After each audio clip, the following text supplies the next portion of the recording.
Sejam bem-vindos ao TED Fundo de Quintal.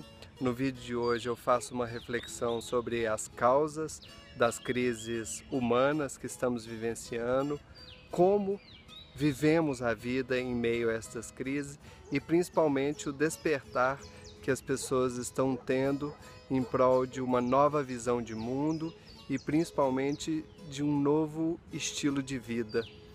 Num primeiro momento eu fiz a opção por fazer a gravação de forma mais introspectiva, em casa, e num segundo momento ao ar livre, para tratar dessas novas formas de ver e viver a vida. Eu faço um convite para que todos nós reflitamos sobre a importância e a gravidade dessas crises e a necessidade de fazer mudanças tanto na vida pessoal quanto no nosso coletivo.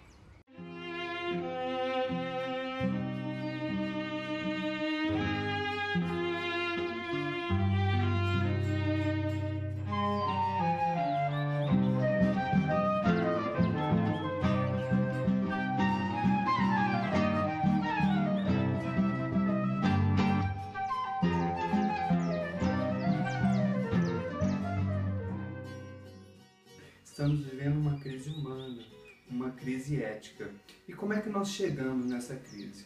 Bom, vamos imaginar que 500 anos atrás, a maior parte dos povos no planeta Terra entendiam que a gente morava num ser vivo, na Mãe Terra, Gaia, Pachamama. Quando você mora na sua mãe, você se relaciona com ela de uma forma diferente. Você cuida da sua mãe, é uma relação ética muito diferente. Bom, depois disso, veio todo o desenvolvimento da ciência que nos tem sido muito útil, tem descoberto muitas coisas importantes. No entanto, num primeiro momento, a ciência, a partir da física clássica, desenhou para a gente o mundo como um mundo material, feito de pequenas partículazinhas e que se conectam e através de leis da física, o mundo inteiro assim funcionaria. Desenhou para a gente um mundo como se fosse um mundo Lego e um mundo máquina gigantesco. A partir das leis de Newton, de vários outros, nós começamos a compreender o universo como um motor gigantesco. E aí nós acreditamos profundamente nisso e desenvolvemos uma sociedade com essa visão de que o mundo é uma máquina gigantesca, o planeta Terra é uma máquina, as empresas, as organizações, as sociedades e nós somos também máquinas, somos uma engrenagem desse processo todo. A partir dessa visão de mundo, nós criamos a ideologia do progresso. Bom, se o mundo é feito de matéria, o único caminho para a felicidade é a partir do progresso material. E essa ideologia é, ainda hoje, a ideologia dominante. Ela tem duas características que valem a pena a gente pensar. Uma é do crescimento ilimitado. Todo ano o PIB de um país tem que crescer, todo ano o seu salário tem que crescer. Nós nunca vimos uma reunião de empresa que o gerente chega e fala, bom, nos últimos 5 anos agora nós aprendemos e nós crescemos tudo que a gente queria e não precisamos mais crescer, de agora em diante nós vamos preocupar com a qualidade dos nossos produtos e com a qualidade de vida aqui dentro. A gente nunca viu isso, a gente só sabe que essa ideologia nos diz, tem que crescer todos os anos. E ela tem uma segunda característica que é muito importante debater. Ela nos diz, este é o único caminho à felicidade. Eu gosto de exemplificar isso com a ditadura da beleza. Existem milhares de mulheres lindas por toda a Terra. Milhares de tipos, bochechudas, mais gordinhas, menos gordinhas, com olho puxado ou não. E me vem a indústria, escolhe um tipo de mulher e fala para todas as outras, vocês são feias, a partir de agora vocês vão passar o resto da vida trabalhando, pelejando para conseguir atingir esse ideal de felicidade. Como se todos os países, por exemplo, um dia fossem ser a Suíça ou a Dinamarca. Trabalhem em prol dessa tal ideologia do progresso e um dia todo mundo vai conseguir a tal felicidade, como por exemplo esses países que eu falei. Bom, em 1992 e 20 anos depois, na Rio, 92, depois na Rio mais 20, o diagnóstico foi o mesmo. Somos insustentáveis. Ou seja, o planeta que a gente mora não dá conta da gente como vivemos hoje em dia, como produzimos e como consumimos as coisas. Precisamos mudar. Essa ideologia do progresso, ela serve como um horizonte ético. Como assim? Como uma utopia. Uma utopia é como um imã que está lá no horizonte e a gente acorda todas as manhãs e trabalha em direção àquele imã, àquele horizonte, embora a gente nunca chegue lá. Mas conscientemente ou inconscientemente, todos nós acordamos todos os dias, trabalhamos 5, 6 dias por semana em direção a esse horizonte ético, a essa tal dessa ideologia do progresso. Bom, ela foi muito positiva por um lado, porque se nós temos esse tipo de tecnologia, computador, carro, avião, telecomunicações, ela realmente fez avançar muito a partir dessa base científica. No entanto, nos trouxe vários problemas. Por exemplo, ela coloca as coisas em função dela, ou as atividades em função dela. Então a Terra, que antes era uma mãe, passou a ser um supermercado gratuito de recursos naturais. As pessoas, que deveriam ser cidadãos, pais, etc., passaram a ser recursos humanos, ou seja, recursos para um fim maior, que é a tal da ideologia do progresso. A mídia, que tem um papel importante de levar e trazer informações relevantes para o coletivo, passou a ser veículo publicitário. Por exemplo, o Jornal Nacional é um oferecimento do Bradesco, e o Bradesco está lado a lado com as maiores empresas do mundo. Então imaginem, dificilmente o Jornal Nacional terá condição de criticar o Bradesco ou outras empresas que o patrocinam, porque são milhões de reais. Então a mídia, a grande mídia, como a gente ainda a conhece hoje em dia, não é exatamente isenta e nem imparcial. Ela está conectada com as grandes empresas do mundo. E a educação, que deve formar pessoas felizes, colaborativas, criativas, virou também fonte de mão de obra qualificada. Então reparem que todas essas áreas da sociedade, essas dimensões do dia a dia, estão voltadas para esse norte ético, para esse horizonte ético que é a ideologia do progresso. E as empresas são as maiores representantes dessa ideologia, não é? Bom, de novo, essa sociedade industrial, ela nos trouxe muitos benefícios. Nós temos hoje condição de dar conforto para toda a humanidade. Nós só ainda não conseguimos distribuir.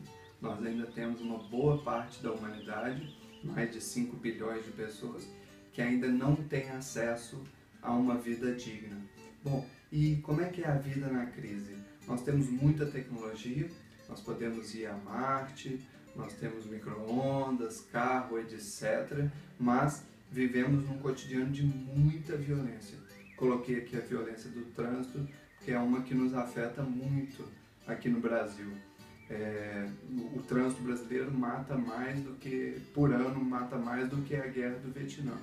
Então só isso já diz tudo que a gente precisaria saber sobre violência.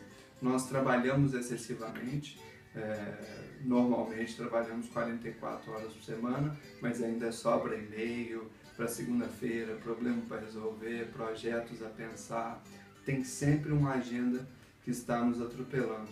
E nós temos um outro tipo de violência, que é a publicidade. Nós acessamos mais ou menos 3.000 anúncios de publicidade por dia. E o que eles nos dizem? Que nós somos feio, bobo e chato. Mas se a gente for lá consumir, a gente vai ser feliz e seguro. Acontece que a gente ouve isso 3.000 vezes por dia, tirando a gente da zona de conforto, dizendo que a gente é feio, bobo e chato. Ao longo de toda uma vida, a gente acaba acreditando nisso. E no Brasil nós temos uma sociedade ainda fragilizada e a gente permite propaganda para as crianças.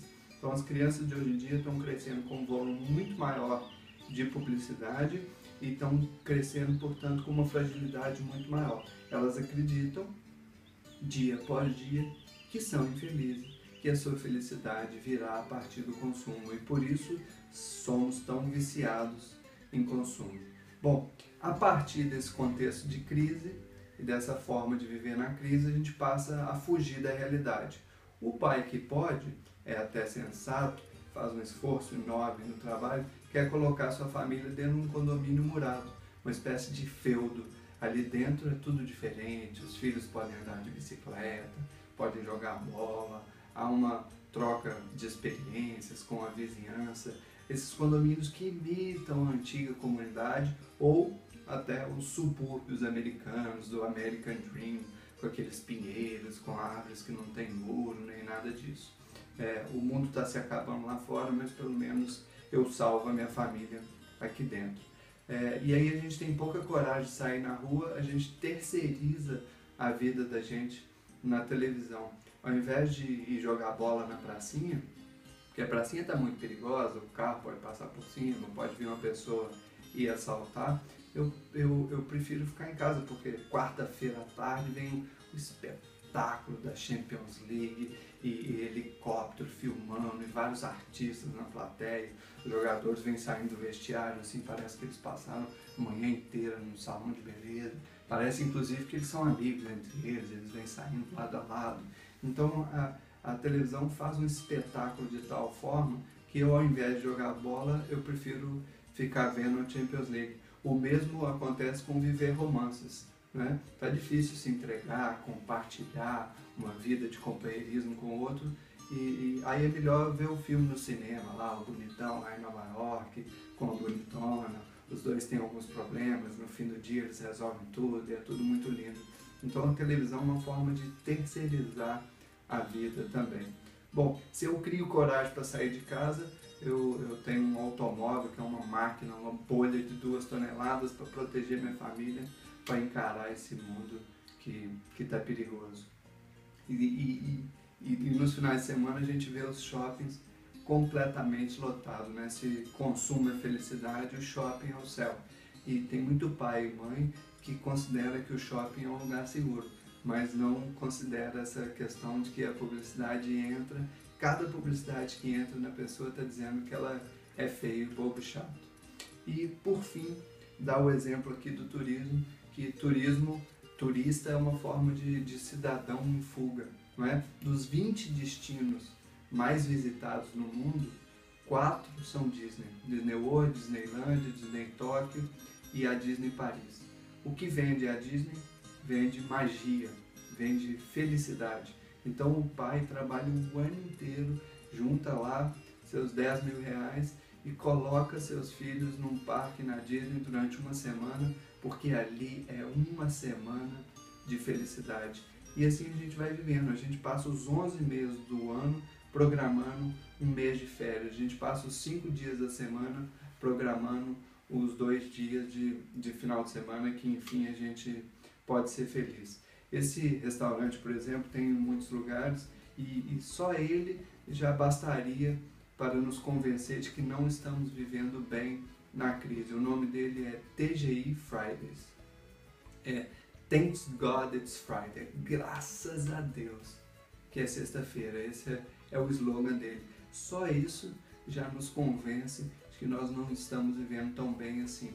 E o contrário da sexta-feira é o domingo, que quando começa a anoitecer, dá o lusco-fusco, começa a dar aquela mini depressão, um frio na espinha, você já proibiu sua família de ver Faustão há muitos anos, mas você passa no corredor, aí você ouve a música do Faustão no vizinho, aí você já tem aquele calafrio, aí você começa já a ficar deprimido porque o outro dia é segunda-feira, aí você já vai encaminhando em direção ao sofá, pega um copo de Coca-Cola que é puro açúcar, senta ali no sofá, engolido no sofá, e aí vem um programa que te vende o fantástico show da vida. No momento que você está mais imóvel, mais inerte, vem um programa e te vende o fantástico show da vida. No mínimo irônico. Muito bem, esse conceito de pegada ecológica ele é muito importante porque ele nos traz a nossa corresponsabilidade com as crises. Se tem madeira caindo na Amazônia, talvez tenha alguma coisa a ver com minha porta que é de madeira, não é? Se tem um agricultor que passou mal pelo agrotóxico, talvez tenha alguma coisa a ver com o alface que eu estou comendo aqui. Então esse é um cálculo que a gente faz para saber qual o nosso nível de corresponsabilidade. Eu, por exemplo, tenho no momento, eu consumo 2 vezes mais do que seria saudável. Se todo mundo consumisse igual a mim, nós precisaríamos de 2 planetas Terra. Então, de novo, não é uma questão aqui de apontar culpados e dizer que o banco tal, ou o país tal, ou o seu vizinho é mais culpado e menos sustentável. É uma questão de problematizar o contexto, saber o tamanho dos problemas e, a partir daí, criar movimento, criar soluções, criar inovações que possam nos tirar dessa crise. Aqui, por exemplo, tem a pegada ecológica dos países. O vermelho escuro é o que tem a maior pegada ecológica, depois o vermelho, depois o amarelo, depois o verde. E a gente pode ver uma coisa aqui muito interessante. Os países ricos, a Europa e a América do Norte, eles têm maior pegada ecológica, ou seja, eles são mais corresponsáveis com a crise.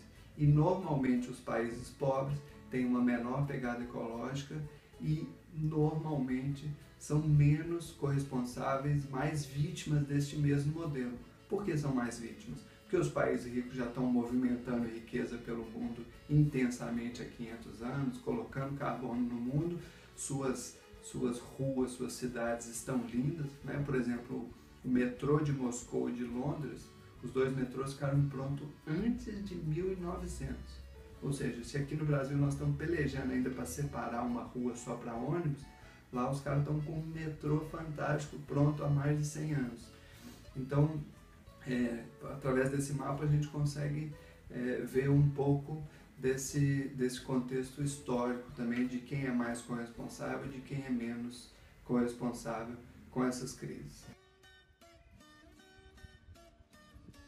Como a gente pode perceber, viver na crise não tem sido fácil. A gente tem que correr para cima e para baixo para ganhar o pão de cada dia.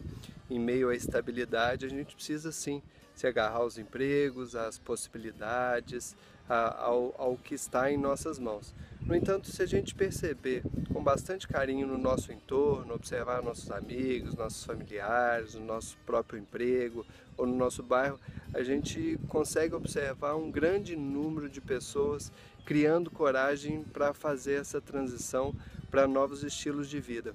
Algumas pessoas precisam de uma depressão profunda, ou de uma doença grave na família, ou de uma demissão inesperada para escolher o caminho do novo e construir novas formas de ver a vida e de ganhar a vida. É importante dizer que não é fácil, porque tudo nos leva ao mesmo, tudo nos leva ao emprego fixo, estável, que a gente acredita muito.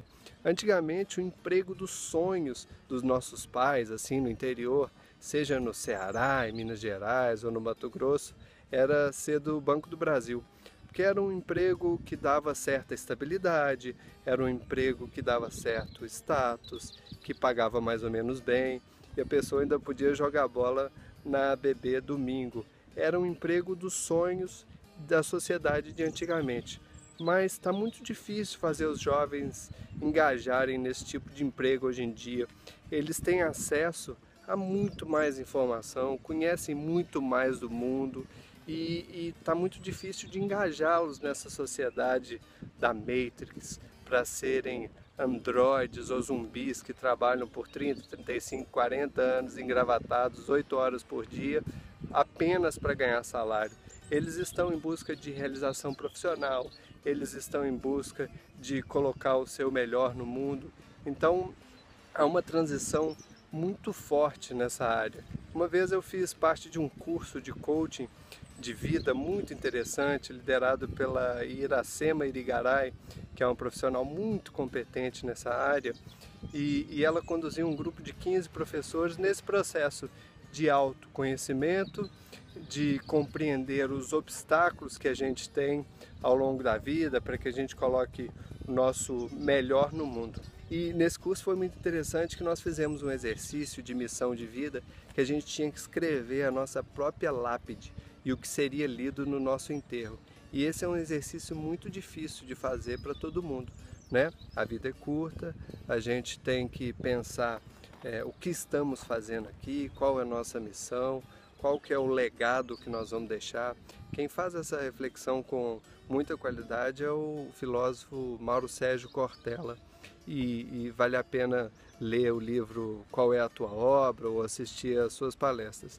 E depois desse exercício, nós éramos 15 professores e ficamos apenas 8 para a continuação do curso, porque foi muito duro para alguns profissionais compreender que durante 20 anos, 25 anos de carreira, não estavam fazendo aquilo que eles tinham sonhado na juventude, aquilo que eles realmente gostariam de fazer.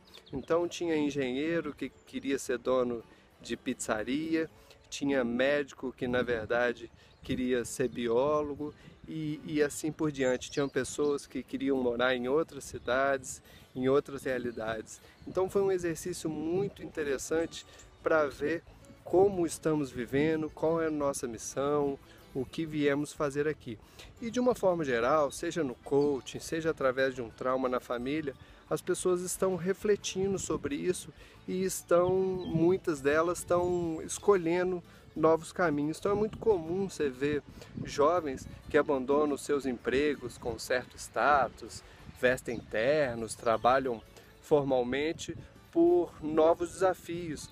Então eu conheço pessoas que estão abandonando as empresas de engenharia, por exemplo, para ir para as ecovilas, trabalhar com permacultura, desenvolver permacultura, que é um conjunto de ecovilas, jovens, profissionais, pessoas do mundo que estão trabalhando em criar moradias sustentáveis, agricultura sustentável, um movimento muito forte no mundo.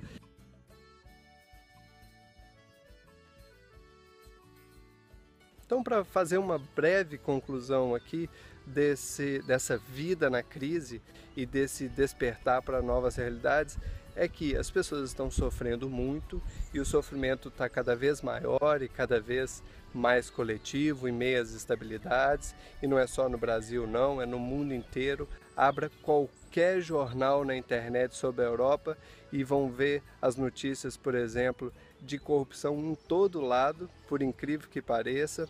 O mesmo vai acontecer nos Estados Unidos e a gente vê os governos de direita sendo eleitos em vários países do mundo com discursos xenofóbicos, com discursos racistas, com discursos da exclusão, do privilégio às empresas em detrimento do social.